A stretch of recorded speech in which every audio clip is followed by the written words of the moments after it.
Okay, so as a tyre service, we do get to do a few puncture repairs.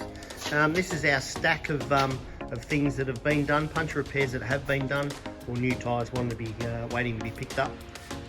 Probably an improvement we could make there at some stage just to make that a bit more user friendly, but for now I want to show you an improvement we've made to make sure we don't forget puncture repairs that need to be done.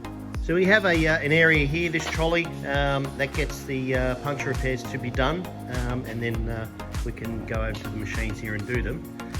So so that's our area. There's nothing there at the moment, but I'll show you what we've done visually. So right now, right near our front door, we'll put this little box here, and it houses some magnetic cards, so that we can use a whiteboard marker to put the name and phone number of the customer whose puncture repair it is.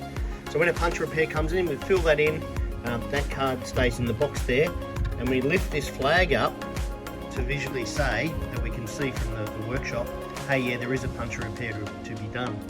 The other addition is too, it's right next to the door, so if we do go out on site to a job, we can see this and go, oh look, there is a puncture repair to be done, we better check that out before we go anywhere. So just an easy 3D printed flag on a bit of a bolt there. We've got our pen and our eraser there, and then once the puncture repair is done, that card then can just get stuck on the metal frame there, and when the customer comes in and pick it up, grab the card and we can go and do the invoice.